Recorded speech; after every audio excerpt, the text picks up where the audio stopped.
अरब सागर और ओमान की खाड़ी इन दिनों पहले ही तनाव का केंद्र बनी हुई है। ईरान, अमेरिका और इजराइल से जुड़े घटनाक्रमों के कारण इस पूरे समुद्री क्षेत्र में जहाजों की सुरक्षा को लेकर चिंताएं बढ़ी हुई हैं। ऐसे माहौल में रविवार 14 जून 2026 को एक और बड़ी घटना सामने आई है। जी हाँ दोस्तों, जब भारतीय ध्वजा वाला mechanised sailing vessel Virat 1 Oman के तट के पास संकट में फंस गया और आखिरकार समुद्र में डूब गया। उस समय जहाज पर 14 भारतीय नाविक मौजूद थे। शुरुआत में आशंका जताई गई कि सभी नाविक खतरे में हैं और समुद्र में लापता हो सकते हैं, जिसके बाद भारत, ओमान और अमेरिकी नौसेना की मदद से बड़े पैमाने पर बचाव अभियान शुरू किया गया। रिपोर्टों के अनुसार विराट 1 एक भारतीय ध्वजा वाला मैकेनाइज्ड सेलिंग वेसल था जो ओमान के पूर्वी तट के पास समुद्री मार्ग से गुजर रहा था। जहाज लगभग 80 नॉटिकल मील दूर रास अल हद क्षेत्र के पूर्व में पहुंचा ही था कि उसमें गंभीर तकनीकी खराबी आ गई। शुरुआती जानकारी के मुताबिक जहाज के इंजन ने काम करना बंद कर दिया।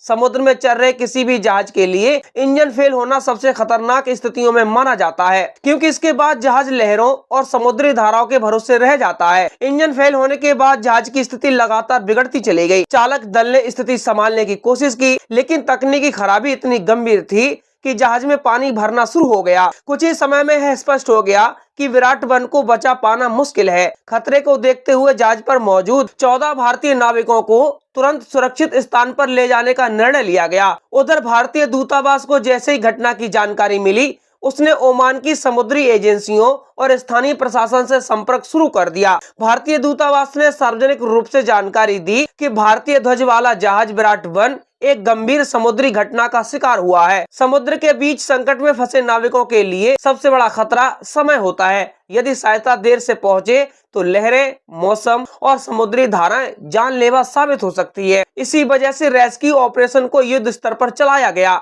ओमान के तटरक्षक बल, आसपास मौजूद व्यापारी जहाजों और अमेरिकी नौसेना ने मिलकर संयुक्त अभियान शुरू किया। इस पूरे अभियान में अमेरिकी नौसेना के P-8 समुद्री निगरानी विमान ने महत्वपूर्ण भूमिका निभाई। विमान को सूचना मिली कि भारतीय जहाज डूबने की स्थिति में है और चालक दल समुद्र में फंस सकता है। इसके बाद विमान तुरंत मौके पर पहुंचा और संकटग्रस्त नाविकों के लिए लाइफ राफ्ट गिराया। यही लाइफ राफ्ट बाद में 14 भारतीय नाविकों के लिए जीवन रक्षक साबित हुआ। जहाज की हालत और खराब हो गई तो सभी 14 नाविकों को सुरक्षित रूप से जहाज छोड़ना पड़ा। वे लाइफ राफ्ट में सवार हो गए और समुद्र के बीच सहायता का इंतजार करने लगे। इस दौरान ओमान के तटरक्षक जहाज और अन्य सहायता पोत लगातार उनकी ओर बढ़ रहे थे। कुछ समय बाद विराट 1 पूरी तरह समुद्र में समा गया। भारतीय ध्वज वाला यह जहाज अरब सागर की लहरों के बीच डूब गया, लेकिन राहत की बात यह रही कि चालक दल पहले ही जहाज छोड़ चुका था। रेस्क्यू टीमों ने कई घंटों की मशक्कत के बाद सभी 14 भारतीय नाविकों को खोज निकाला।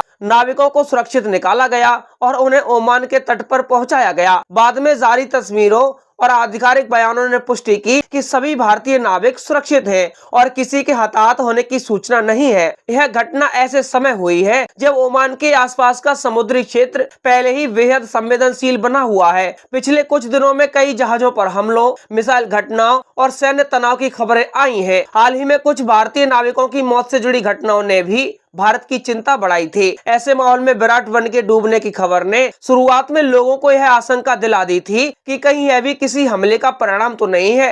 हालांकि अब तक उपलब्ध जानकारी के अनुसार विराट 1 के मामले में मुख्य कारण इंजन की गंभीर तकनीकी खराबी बताया गया है। समुद्री विशेषज्ञों का मानना है कि अरब सागर और ओमान के आसपास के मार्ग विश्व व्यापार के लिए बेहद महत्वपूर्ण है। हर दिन हजारों जहाज इन समुद्री रास्तों से गुजरते हैं। ऐसे में किसी भी जहाज की तकनीकी विफलता या सुरक्षा संबंधी घटना तुरंत अंतर्राष्ट्रीय चिंता का विषय बन जाती है। भारत सरकार और भारतीय दूतावास ने ओमान सरकार तथा अमेरिकी नौसेना का धन्यवाद किया। उन्होंने समय रहते सहायता पहुंचाई। यदि P-8 विमान द्वारा लाइफ राफ्ट उपलब्ध न कराया जाता और तटरक्षक बल तेजी से प्रतिक्रिया न देते तो स्थिति कहीं अधिक गंभीर हो सकती थी। आपको बता दें कि विराट 1 अब समुद्र की गहराइयों में समा चुका है, लेकिन इस घटना का सबसे सकारात्मक पक्ष यह है कि 14 के 14 भारतीय नाविक सुरक्षित बचा लिए गए हैं। ऐसे समय में जब खाड़ी क्षेत्र लगातार तनाव और समुद्री जोखिमों का सामना कर रहा है, यह सफल रेस्क्यू ऑपरेशन अंतर्राष्ट्रीय सहयोग का एक महत्वपूर्ण उदाहरण बनकर सामने आया है।